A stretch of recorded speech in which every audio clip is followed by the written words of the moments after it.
안녕하세요. 저는 결혼 5년 차 30대 후반의 워킹맘입니다. 저와 남편은 지인의 소개로 만났습니다. 너무 잘 맞아서 한 번도 싸운 적 없이 행복하게 살아가고 있죠. 하지만 저를 힘들게 하는 것이 한 가지 있다면 바로 남편의 누나인 시누이입니다. 남들은 시어머니와 갈등 때문에 힘들어하지만 저는 시누이와의 갈등 때문에 너무 힘들었어요. 시누이는 결혼한 지 1년 만에 이혼을 하고 지금은 무직으로 어머니와 함께 살고 있어요. 시누이가 저를 함부로 대한다는 사실을 처음 느꼈던 건 결혼식이 끝나고 얼마 지나지 않아 시댁 식구들과의 첫 식사 자리에서였어요. 다 같이 웃으며 이런저런 이야기도 하고 밥을 먹고 있었어요. 분위기는 아주 화목했어요. 저희가 신혼여행 다녀온 이야기를 하고 있었는데 갑자기 시누이가 웃는 얼굴로 제게 이런 말을 했습니다. 우리 엄마는 원래 며느리 눈치 따위는 안 보는 사람이야. 엄마 눈에 거슬리지 않게 옳게가 알아서 똑바로 해. 알았지?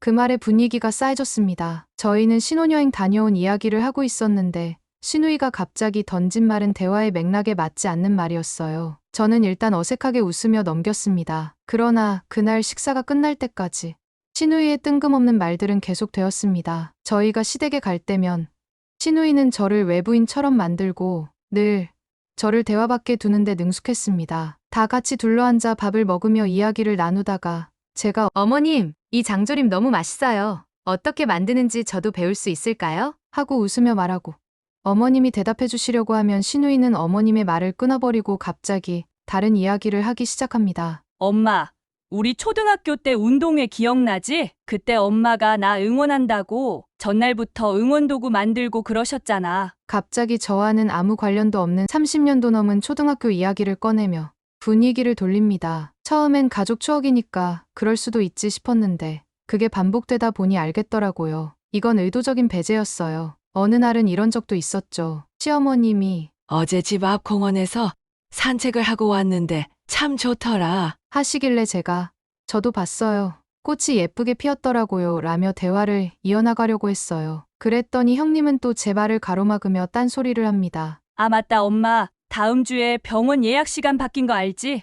저는 그 자리에 있어도 없는 사람처럼 투명인간이 된 기분이었어요. 그런 상황이 반복되다 보니 저도 시누이 앞에서는 점점 말수가 줄게 되고 시누이는 그런 제 모습을 보며 비웃는 듯한 표정을 보입니다. 옳게 시댁에 오니까 기분이 안 좋아? 말도 안 하고 표정이 왜 그래? 그럴 때마다 남편이 중간에서 저를 변호해 주려고 하면 시누이는 갑자기 눈을 부라리며 이렇게 외칩니다. 야! 너 지금 여자 하나에 미쳐서 피 한 방울 안 섞인 네 와이프 편만 드는 거야? 결혼했다고 엄마랑 나는 네 가족 아니고 얘만 네 가족이야? 너 진짜 이렇게 배신할 거냐고? 저는 억울하고 서러운 감정이 밀려와 눈물이 날 뻔했지만 꾹 참았어요. 남편도 더는 참지 못하고 시누이에게 정색하며 말했어요. 누나, 이제 와이프도 우리 가족이니까 함부로 대하지 말라는 거야. 가족이면 예의는 더 지켜야 하는 거 아니야? 말이 왜 이렇게 거칠어? 그러자 시누이는 그래. 아주 부부끼리 서로 감싸고 좋아 죽어라. 나는 빠져줄게.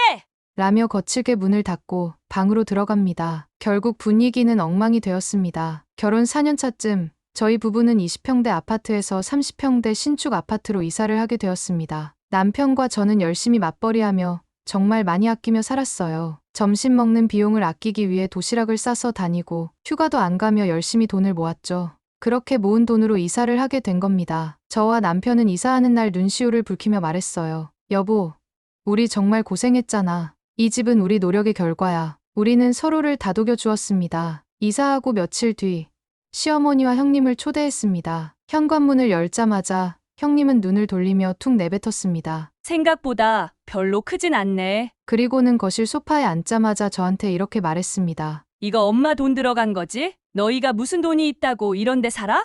너무 당황스러워서 말문이 막히더라고요. 그 말에 남편이 정색하며 말했습니다. 누나, 이 집은 우리 둘이 열심히 일하고 아끼면서 모은 돈으로 산 거야. 형님은 코웃음을 치며 말했어요.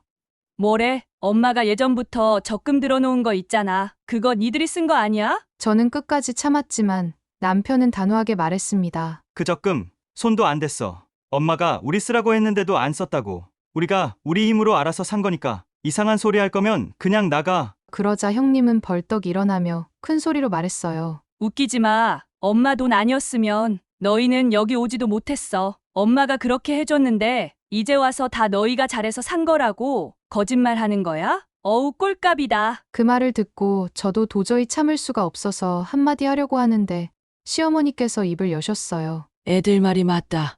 집 장만하는데 나는 도와준 거 아무것도 없어. 너희 고생한 거 나도 다 안다. 그리고 시어머니는 신우이를 보고 말씀하셨어요. 부럽고 질투나서 그러는 거면 그만해라. 왜 이 좋은 날 애들한테 상처를 줘? 시어머니의 말을 듣자 신우이는 엄마까지 이럴 거야? 라며 화를 내고 나가버렸습니다. 분위기는 순식간에 싸해졌습니다. 시어머니께서는 정적을 깨고 좋은 날인데 내가 대신 사과할게. 신경 쓰지 말고 저녁 먹자. 저희는 식탁으로 가서 저녁을 먹었습니다. 먹으며 이런저런 이야기를 하다 보니 신우이 때문에 굳어졌던 분위기는 금세 풀어졌습니다. 그리고 처음으로 대화에 방해받지 않고 행복하고 화목한 식사를 했죠. 그날 이후 며칠 동안 신우이에게 연락은 없었습니다. 하지만 SNS에 의미심장한 글만 잔뜩 올렸습니다. 피보다 진한 건 돈인가 봐. 여러분도 동생 뺏기기 싫으면 여자 조심하세요. 누가 봐도 저를 저격하는 글들이었죠. 저는 어이가 없어서 웃음이 나왔습니다. 어린애도 아니고 나이가 40이 넘은 성인이 저러고 있다니. 저는 더 이상 신경 쓰지 않기로 했습니다. 그렇게 신우이와의 관계는 점점 나빠져 갔습니다. 신우이가 저를 못마땅하게 생각하는 이유 중 하나는 제가 대기업을 다니고 있다는 것이었습니다. 아마 그게 신우이에게 열등감의 자극제처럼 작용한 것 같았습니다. 신우이는 이혼하고 직장도 다니지 않고 집에서 어머님과 함께 지내고 있거든요. 제가 회사 다니는 게 못마땅하고 질투가 나서 그런지 꼭 회사에서 일을 하고 있을 때 연락을 해옵니다. 이따가 나 대신 주문 좀 해줘. 돈은 나중에 줄게. 그뿐만이 아닙니다. 집에 냉장고 바꿔야 하는데 네가 좋은 것 좀 찾아봐. 나 친구랑 여행 갈 건데 호텔 예약 좀 해줘. 그 호텔 너네 회사 직원이면 할인해 준다면서? 이런 메시지가 일주일에 서너 번은 기본이에요. 어느 날은 일하고 있는데 전화가 와서 받았더니 야, 이거 왜 내 카드는 결제가 안 돼? 그냥 네 카드로 빨리 해줘. 내가 돈 보내줄게. 라며 막무가내로 자신의 이야기만 합니다. 제가 형님, 지금 일하는 중이라서 바로 할 수가 없어요. 제가 끝나고 연락드릴게요. 라고 조심스럽게 말하면 신우이는 회사 다닌다고 유세 떠냐? 하기 싫으면 하지 마. 라며 전화를 끊어버립니다. 신우이는 뭔가 부탁하면 꼭 돈은 나중에 보낼게. 라고 말하지만 실제로 보내준 적은 손에 꼽습니다. 제가 형님, 혹시 저번에 결제했던 돈은 하고 말을 꺼내면 넌 왜 이렇게 돈을 좋아해? 가족끼리 그냥 해줄 수도 있지. 꼭 그렇게 따져야 돼.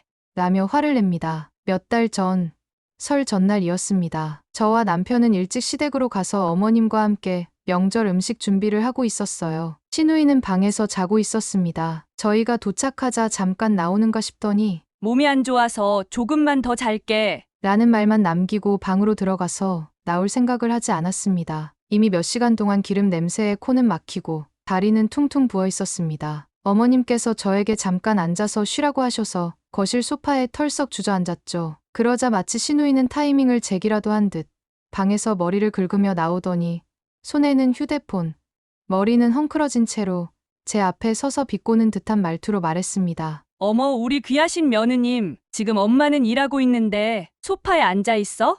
저는 당황해서 일어나며 말했어요. 저 오늘 아침부터 계속 주방에서 일했어요. 너무 힘들고 다리가 아파서 잠깐 앉아있던 거예요. 그런데 신우이는 제 말은 듣지도 않은 채 더 큰 소리로 말했습니다. 그래서 네가 무슨 대단한 일을 얼마나 했는데? 네가 여기 주인이라도 돼? 그때 시어머니가 주방에서 나오시며 오늘 아침부터 앉지도 못하고 이래서 내가 잠깐 쉬라고 내보낸 거야. 뭐라고 하지 마라.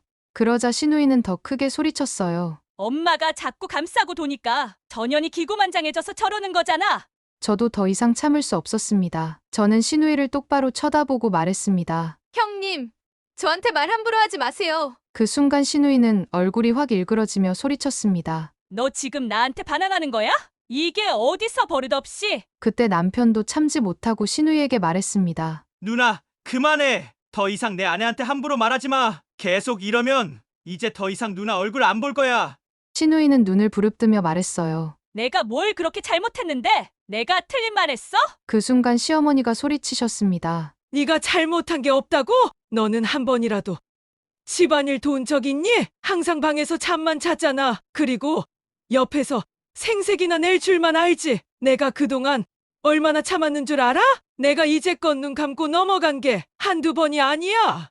신우이 얼굴이 빨개졌습니다. 저도 신우이를 보고 한마디 했습니다. 형님, 제가 부러우세요? 그래서 저를 그렇게 함부로 대하시고 괴롭히신 거예요? 신우이는 입을 꾹 다물고 얼굴이 일그러진 채 아무 말도 못했습니다. 그동안 제가 받은 상처에 비하면 아주 작은 복수였지만 저는 통쾌했습니다. 그날 이후 신우이에게 연락은 아예 오지 않았고 시댁에 가도 신우이는 밖에 나가고 없고 시어머니만 계셨습니다. 그리고 저희 집에도 시어머니만 오시고 신우이는 오지 않습니다. 가족이라면 오히려 더 지켜야 할 선이 있습니다. 선을 넘는 사람에게는 선을 딱 그어주는 용기도 필요하다는 걸 이제는 배웠습니다. 저의 이야기는 여기까지입니다. 끝까지 들어주셔서 감사합니다.